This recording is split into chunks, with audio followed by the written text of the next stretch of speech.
Yo, what is going on, CoD Familia? It is your boy BN. Today, I wanted to talk about how KvK1 is playing out. Now, we know that Final Zone is going to be opening here shortly, as of tomorrow, I believe, on Friday, July 31st in the morning.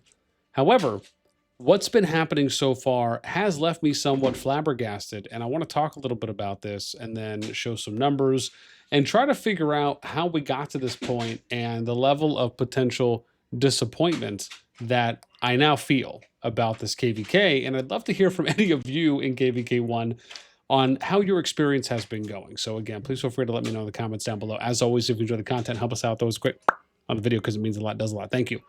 So for those of you that have not been keeping up, I am going to do kind of an overall KvK for the G2 pool update and kind of recap over the top 9 to 10 KvKs. However, I really wanted to touch on KvK1 because there has seemingly been a lot of discourse on COD Gen Chat on the Discord and from people that I've been getting messaged by in regards to a couple of the top KvK groups, and with a number of people claiming that Diplo wins are occurring, that the KvKs are a wash, they're basically done with at this point.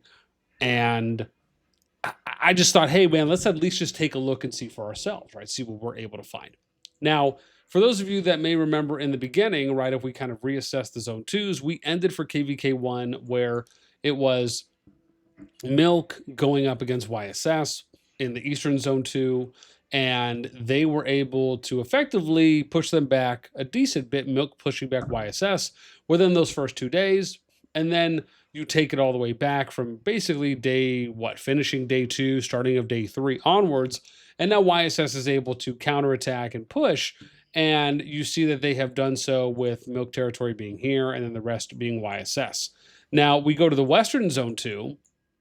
And at one point, you had NTS and IMFS that were kind of going even Steven with everything. And then at another point, IMFS was pushing NTS a bit more onto their side and had more than a 50% territory control. And now you look at the Zone 2 and it kind of feels like it's stabilized a decent-ish bit, even though IMFS technically has the second, or for their Citadel, for the NTS Citadel.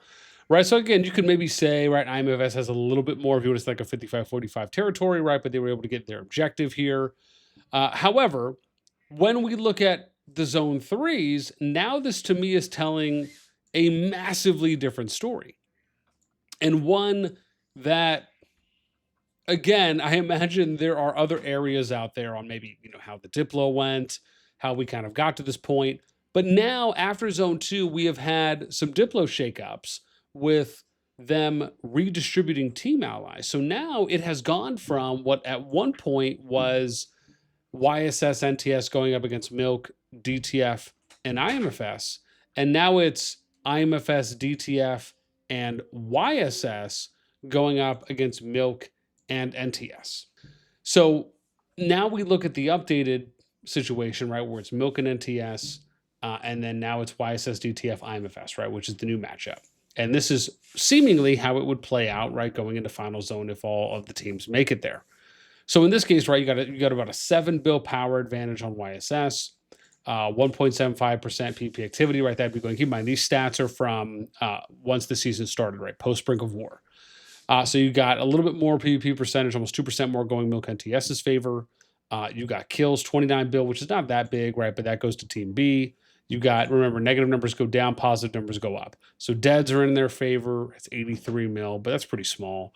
You got 30 bill for heals, 22 mil average power for CH25 accounts. That's in favor of Milk NTS. And then if we work our way across the board here for merits, right, you got 10, 20 mil merits, but then 40, 50 are going up. And then kind of a similar tale as well, right? So from 100 to 150, or sorry, 100 to 200 mil players, right? There's more numbers advantages there at that mid-range that are in favor of YSS DTF. But then you get to the higher power players like the 200, the 250, and the 300 mil plus. And now it's going a little bit more here in favor of Milk NTS. And again, I don't necessarily think that this is, a bad matchup per se. It just wasn't the best out of the 3 that I liked. I did think that this was a close matchup, but I do think it is a little bit less favorable, or a little less balanced overall, right, than the previous one, in my opinion. And so it brings us right back now to the game plan, how things are playing in Zone 3, which you look at how Zone 3 looks now, and it is basically turning into what is going to be a 1v1. So on the northern side here, right, you have 60, right? So it's milk, milk, milk, right? So it's all milk through Thalion and Elidor, which is the two northern zone threes, or the northwestern and northeastern. And then on the southeastern and western, it's basically all YSS, right? Which is absolutely nuts. So effectively, the craziest thing is you are at this moment in time setting up for a 1v1 between milk and YSS. Now, to me, I personally think, and I like to hope and have at least some belief, that if milk is going to the efforts of doing this, why not put forth your best effort when the final zone opens to do the best job that you can, especially if you've already shown that you can beat back YSS and push them back. And then in the same breath, YSS was able to do that on the counterattack, right? I mean, you would argue this is like the potential for this being a really good matchup in the final zone. It's there. But then you look at the teams that unfortunately have been zone locked out of Zone 3, and for the most part, really just kind of only have their own Zone 2 at this point, which is NTS, which has no Zone 3 territory, and then IMFS, which has been zone locked and has no Zone 3 territory, right? Aside from their own Zone 1s, they are splitting the Zone 2s between them. But keep in mind, NTS is with Milk, and then IMFS DTF are with YSS. So, right, the only way that you kind of see yourself, I mean, the only option at this point for them to do anything is once the final zone opens, and then maybe IMFS and NTS try pushing through their opponent's Zone 3. I mean, to me, that just seems like the next best thing, right? It's like either you're going to do that.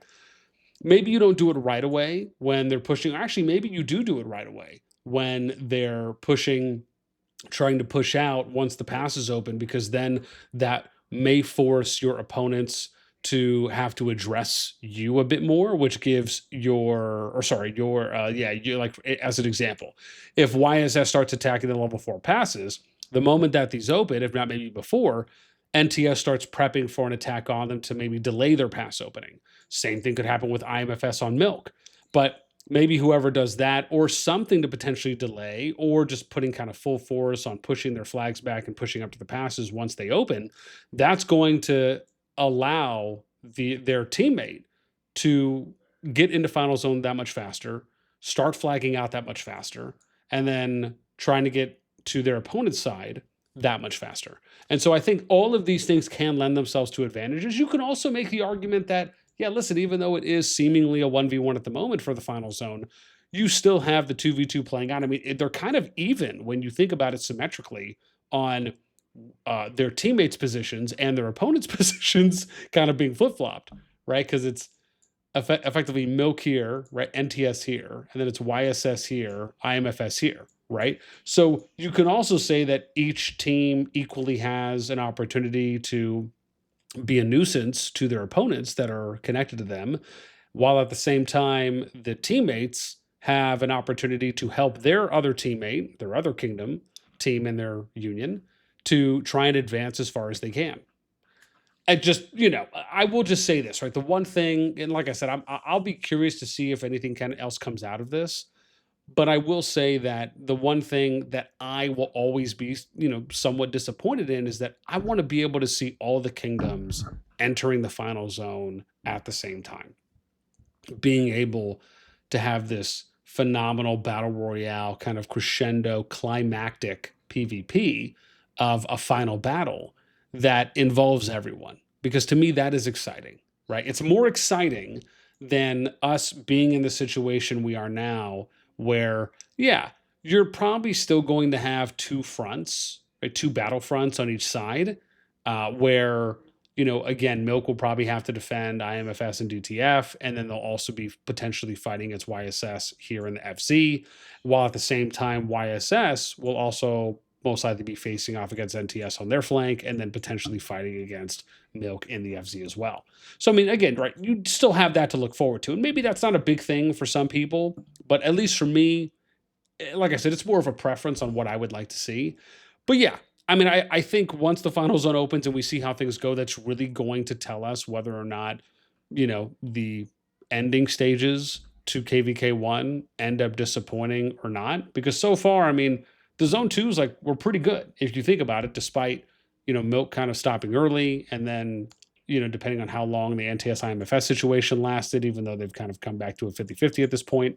Right. I mean, you would make the argument that over those first couple of days, like things were looking really good, and KvK1 was, setting, I think, some good standards and expectations for everyone watching, and I'm sure even for the players participating within that window as well. However, again, I'd love to know what you guys think is going to happen in the final zone. Right? What needs to happen for you to feel like, hey, man, this KvK1 like salvaged the situation, or we're still pretty successful, or no, because this ended up happening and it played out this way. It just unfortunately ended up being yet again another disappointing KvK1 that we've seen here and there, right, from the past number of seasons on and off. Let me know what you guys think in the comments below. That's it for me. As always, until next time, we'll catch you later.